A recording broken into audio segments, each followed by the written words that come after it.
ई अध्यापक आपका स्वागत करता है। प्यारे बच्चों, तो आज मैं लेकर आई हूँ आपकी पाठ्य पुस्तिका का अध्याय 15 बिशन की दिलेरी। बिशन एक लड़के का नाम है जो बहुत ही ब्रेव था, उसके बारे में है ये स्टोरी। उससे पहले आपसे गुजारिश है, मेरे चैनल को प्लीज़ सब्सक्राइब करें और अपनी फैमिली मेम्बर्स के साथ शेयर ज़रूर करें। तो चलिए शुरू करते हैं। सुबह का समय था, पहाड़ों के पीछे से सूरज झांक रहा था। 10 वर्ष का बिशन घर से बाहर निकल आया। वह रोज इसी समय इसी रास्ते से कर्नल दत्ता के फार्म हाउस जाता है। कर्नल दत्ता की पत्नी पढ़ाई में उसकी मदद करती है। फार्म में लगे सेवों के पेड़ के बाग में कीटनाशक दवाओं का छिड़काव हो रहा था और बहुत तड़के काम शुरू हो जाता था। तो विशन जो है वो एक लड़का है जो कहाँ पे रहता है, माउंटेन एरिया के अंदर रहता है। वहाँ पे वो कर्नल दत्ता जो है एक फ़ौज के एक अफसर हैं, उनके घर पे जाता है क्योंकि उनकी वाइफ जो है वो उसकी पढ़ाई में मदद करती है। वो जहाँ पे उनका घर है वहाँ उस फार्म हाउस में सेब के पेड़ हैं जिनके ऊपर पेस्टिसाइड जो है वो छिड़का हुआ है और बहुत तड़के काम शुरू हो जाता है, मतलब बहुत अर्ली मॉर्निंग ये काम शुरू हो जाता है। बिशन पगडंडी से अभी सड़क तक आ ही रहा था कि उसे गोली चलने की आवाज़ सुनाई दी। उसने इधर उधर देखा, कोई भी नहीं था। वह कुछ देर चला था कि फिर उसे गोली की आवाज़ सुनाई दी। इस बार एक नहीं 2-3 गोलियां एक साथ चली थी। गोलियों की आवाज़ से पूरी घाटी गूंज गई। पंछी घबरा गए, आसमान में गोल गोल चक्कर लगाते काटने लगे। विशन सहमकर पेड़ की आड़ में छिपकर खड़ा हो गया। तो इस तरह से जब विशन जाता है तो उसे फायरिंग की आवाज़ आती है जिससे वो डर जाता है। विशन जहाँ खड़ा था वहीं चुपचाप खड़ा रहा। उसे वहाँ से सीढ़ीनुमा खेत और फलों के बाग साफ दिखाई दे रहे थे। खेतों में काम करते हुए किसान भी दिखाई दे रहे थे। फसल तैयार खड़ी थी। सुबह की हल्की धूप में खेत सुनहरे दिखाई दे रहे थे। विशन अभी सोच ही रहा था कि गोली किसने और क्यों चलाई होगी कि तभी एक और गोली की आवाज़ आई। विशन को गोली चलाने का कारण समझ में आ गया। तो विशन जो है वो चुपचाप साइलेंट खड़ा हो गया। तो सीढ़ीनुमा खेत जो माउंटेन एरियाज होते हैं वहाँ पर स्टेप की तरह खेत जो हैं वो डेवलप किए जाते हैं, वैसे ही वहाँ पे उसे दिखाई दे रहे थे। वहाँ पर कुछ किसान यानी फार्मर्स जो हैं वो भी काम कर रहे थे और मॉर्निंग में जो सनशाइन है वो हो रही थी धीरे धीरे। जब फसल पक जाती है तब गेहूं के खेतों में दाना चुगने ढेरों तीतर आ जाते हैं। तीतर जो है वो एक बर्ड है। शिकारी इस बात को जानते हैं, इसलिए वे सुबह सुबह ही तीतर मारने चले जाते हैं।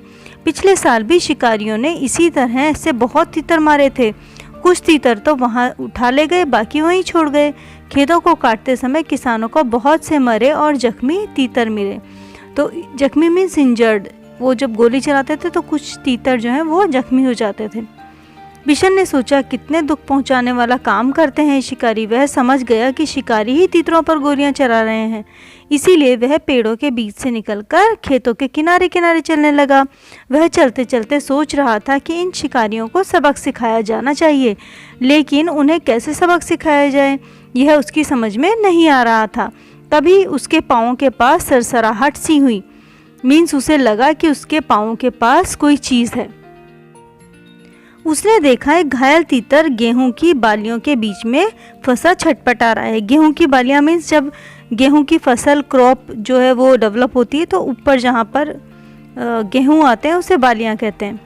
बिशन वहीं घुटनों के बल बैठ गया। उसने घायल तीतर को पकड़ने के लिए हाथ बढ़ाया, लेकिन घबराया हुआ तीतर छिटककर खेत के और अंदर चला गया। बिशन जानता था कि शिकारी तीतर को ढूंढ नहीं पाएंगे और घायल तीतर यहीं तड़प तड़प कर मर जाएगा। उसने स्वेटर उतारा और मौका देखकर तीतर पर डाल दिया। तीतर स्वेटर में फंस गया तो बिशन ने उसे पकड़ लिया। बिशन ने उसे अपने सीने से चिपका लिया और खेतों में से निकलकर पहाड़ों की ओर भागने लगा। वह इतना तेज चल रहा था कि मानो उसके पंख लग गए हों। तो विशन जो है वो अपने स्वेटर जो उसने पहन रखा था उसको तीतर के ऊपर डाल के उसको पकड़ लेता है। कर्नल दत्ता के घर के रास्ते में एक तरफ गेहूं के खेत थे, गेहूं यानी वीट, दूसरी तरफ कटीले तारों की बाड़ थी। बिशन वैसे तो कटीले तारों की बाड़ में से होकर निकल सकता था, परंतु इस समय उसके दोनों हाथों में तीतर पकड़े हुए था। तीतर को संभालना बहुत ज़रूरी था, इसलिए वह खेतों के साथ साथ छिप छिप कर चलने लगा ताकि शिकारी उसे देख ना ले। वह कुछ ही दूरी पर गया था कि पीछे से भारी सी आवाज़ आई, लड़के रुक जा, नहीं तो मैं गोली मार दूंगा। लेकिन बिशन रुका नहीं, वह चुपचाप चलता रहा। रुकता है या नहीं, उस आदमी ने दोबारा चिल्लाकर कहा। तब बिशन कटीले तारों के पास आ गया था। उसका दिल तेजी से धड़कने लगा। वह आगे बढ़ना मुश्किल लग रहा था, लेकिन फिर भी वह रुका नहीं और ना ही उसने कोई जवाब दिया। तभी बिशन को भारी भरकम जूतों की आवाज़ सुनाई दी जो तेजी से उसके पास आती जा रही थी। पीछे से आ रहे शिकारी गुस्से से जोर जोर चिल्ला रहा था, मैं तुझे देख लूंगा, तू मेरा शिकार चुरा कर नहीं ले जा सकता। बिशन के लिए आगे निकल भागने का रास्ता नहीं था। आगे वह सड़क से जाता तो शिकारी को साफ दिखाई दे जाता, इसलिए उसने खेतों के छोटे रास्ते से जाना तय किया। खेतों से आगे के रास्ते में कांटेदार झाड़ियाँ थी, मतलब जहाँ पे थॉर्न्स होते हैं वो वाले बुशेस थे। बिशन उसी रास्ते पर घुटनों के बल चलने लगा। घुटनों मतलब नीज के ऊपर चलने लगा। बहुत संभल कर उसने चलने पर भी उसके हाथ पांव पर कांटों की बहुत सी खरोंचें उभर आई तो थॉर्न्स हैं वो उसको स्क्रैच कर गए। खरोंचों से खून भी निकलने लगा। उसकी कमीज की एक आस्तीन फट गई। एक आस्तीन मतलब एक तरफ की जो उसकी स्लीव थी वो फट गई। वह जानता था कि कमीज फटने पर उसे माँ से डांट खानी पड़ेगी, पर बिशन को इस बात का संतोष था कि वह अब तक तीतर की जान बचाने में कामयाब रहा। तो झाड़ी से बाहर आकर वह सोचने लगा कि कैसे पहाड़ी के कोने से फिसलकर नीचे पहुंचा जाए, लेकिन उस कोने में घास बहुत ज़्यादा थी। घास मीन्स ग्रास। ओस के कारण फिसलन भी थी। ओस का मतलब है मिस्ट। बिशन थककर वहीं एक किनारे पर बैठ गया। अभी वह बैठा ही था कि उसे पाँव की आहट सुनाई दी। आहट सुनते ही वह उठकर दौड़ पड़ा। दौड़ते दौड़ते वह आधी पहाड़ी पार कर चुका था। पहाड़ी मीन्स जो माउंटेन था उसको उसने हाफ क्रॉस कर लिया। उसके कपड़े पसीने से तरबतर हो गए। पसीना मीन्स स्वेट। फिर भी वह रुका नहीं और किसी तरह कर्नल दत्ता के फार्म हाउस के पिछवाड़े पहुंच गया। पिछवाड़े दरवाज़ा खुला था। उसने ताड़ के पेड़ का सहारा लिया और फार्म हाउस के अंदर पहुंच गया। तीतर को वह बड़ी सावधानी के साथ अपने सीने से लगाए हुए था। फार्म हाउस में खामोशी थी, बस रसोई घर में प्रेशर कुकर की सीटी की आवाज़ आ रही थी।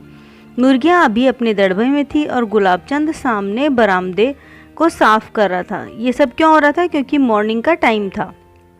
अचानक कर्नल साहब का अल्सेशियन कुत्ता जोर जोर से भौंकने लगा। वह किसी अजनबी को देखकर इस तरह भौंकता है। बिशन समझ गया कि शिकारी इधर ही आ रहे हैं। उसने इधर उधर देखा ताकि वह तीतर को कहीं अच्छी तरह से छिपा सके। एक और शेड के नीचे बहुत सारा कबाड़ा पड़ा था। उसी में एक टूटी टोकरी बिशन को दिखाई दी।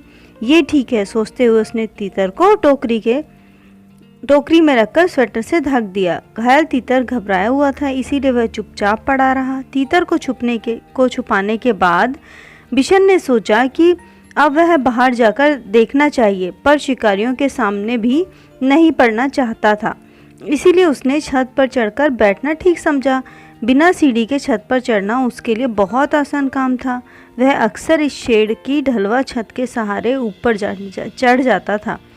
बिशन लकड़ी के खंभे पर बंदर की तरह छलांग लगाकर लटक गया और ऊपर की तरफ खिसकते खिसकते छत पर पहुंच गया। खपरेल की ढलावदार छत थी, इसीलिए वह चिमनी के पीछे छिपकर बैठ गया ताकि वह किसी और को दिखाई ना दे, लेकिन वह स्वयं सब कुछ देख सके। उसने देखा कि दो शिकारी इधर चले आ रहे हैं और उनको देखकर कर्नल साहब के अल्सेशियन कुत्ता जोर जोर से भौंक रहा है। तो इस तरह से बिशन जो है वो उस तीतर को, उस बर्ड को बचाने की कोशिश कर रहा है। कर्नल ने कुत्ते को डांटा, चुप रहो, पर वह न माना। पीछे दोनों खड़े हो वह उछल उछल कर भौंकने लगा। वे दोनों शिकारी करीब आ गए तो कर्नल, ये प्रिंट नहीं है तो मुझे भी नहीं पता है क्या है। तो कर्नल दत्ता का और शिकारियों का आपस में कन्वर्सेशन हो रहा है। यहाँ किस लिए आए हो? साहब हम शिकारी हैं। शिकारी मीन्स हंटर, हर साल यहाँ शिकार के लिए आते हैं। अच्छा, तो तुम ही लोगों की गोलियों की आवाज़ें गूंज रही थी सुबह से? जी हाँ, हमारे पास लाइसेंस वाली बंदूकें हैं। सरपंच माधव भी हमें जानता है। तो तुम हर साल तीतरों का शिकार करते हो? कर्नल साहब मजाक उड़ाते हुए कहा। जी हाँ, तीतर भी मार लेते हैं कभी कभी। अभी अभी एक लड़का हमारे शिकार तीतर को लेकर आपके यहाँ आ छुपा है, हम उसे ही ढूंढ रहे हैं। अच्छा, तुम जो इतने सारे तीतर मारते हो तो उनका करते क्या हो? कर्नल साहब ने पूछा। सीधी सी बात है साहब, खाते हैं, दूसरे शिकारी ने जवाब दिया। फिर कुछ रुककर बोला, अब तो उस लड़के को ढूंढवा दीजिए साहब, वह इधर ही कहीं छुप गया है। तो इस तरह से वो जो शिकारी हैं वो बिशन को ढूंढ रहे हैं। कर्नल दत्ता ने उनकी हर बात पर ध्यान नहीं दिया और गुस्से में कहा, कैसे हो तुम लोग? हर साल आकर इतने तीतर मारते हो, कुछ को खा लेते हो और बाकी को घायल करके यहीं तड़प तड़प कर मरने के लिए छोड़ जाते हो। जब फसल कटती है तब ढेर मरे हुए तीतर मिलते हैं। कर्नल दत्ता की बात सुनकर वे दोनों कुछ घबरा गए। उन्हें उम्मीद नहीं थी कि कर्नल दत्ता उन्हें इस तरह डांट देंगे। कर्नल दत्ता ने उन्हें इतना ही कहकर नहीं छोड़ा। आगे बोले, पक्षियों को मारने और उनसे ज़्यादा उन्हें घायल करके छोड़ जाने में तो कोई बहादुरी नहीं है। अब तुम दोनों यहाँ से जा सकते हो। यहाँ तुम्हारा कोई तीतर वितर नहीं। अब जाते क्यों नहीं, खड़े क्यों हो? बिशन चिमनी के पीछे से सब देख रहा था और सुन रहा था। वे दोनों शिकारी बिना कुछ बोले मुड़े और वापस चल दिए। कर्नल दत्ता ने गुलाब चंद से दवाई छिड़कने वाली मशीन लाने को कहा। तभी बिशन छप्पर की छेड़ से होता हुआ नीचे कूद पड़ा। उसने तीतर को उठा लिया और घर में घुसते ही मालकिन को पुकारने लगा, बहू जी जल्दी आइए, यह बहुत जख्मी है, इसे देखिए। तो बिशन जो है वो बहू जी कहकर कर्नल दत्ता की जो वाइफ है उनको बुला रहा है। बिशन की आवाज़ सुनकर कर्नल दत्ता भी अंदर आ पहुंचे और बोले, अच्छा, जो तो तीतर चुराने वाला लड़का तू ही था? क्या करता बाबूजी, इसे बहुत चोट लगी थी, अगर मैं न लाता तो यह मर जाता। अब तू इसका क्या करेगा? इसे पालूंगा बाबूजी, बिशन ने कहा। कर्नल मुस्कुरा दिए। उन्होंने घायल तीतर को देखा, उसका एक पंख टूट गया था, अब शायद ही वह उड़ सके। जाओ दवाई का बक्सा ले आओ। बिशन दौड़कर बक्सा ले आया। कर्नल दत्ता ने तीतर के पैर का जख्म साफ किया, फिर उसे दवाई लगा दी। पंख को फैलाकर टेप लगा दिया ताकि वह ज़्यादा हिले डुले नहीं। फिर उन्होंने बिशन से कहा, बिशन, अगर तुम इसे गेंदे के पत्ते का रस दिन में 2-3 बार पिलाओगे तो यह जल्दी ठीक हो जाएगा। गेंदे का पत्ता मीन्स जो मैरीगोल्ड है उसकी लीव्स के लिए कहा है। तब बाबूजी एक कटोरी में दलिया ले आए। बहू जी एक कटोरी में दलिया ले आई और तीतर को दलिया खिलाते हुए बोली, इसे रोज़ दलिया भी खिलाया करो बिशन, तीतर को दलिया बहुत पसंद होता है। तब तो यह बिशन के पीछे पीछे ही घूमता रहेगा। कर्नल दत्ता ने हंसते हुए कहा,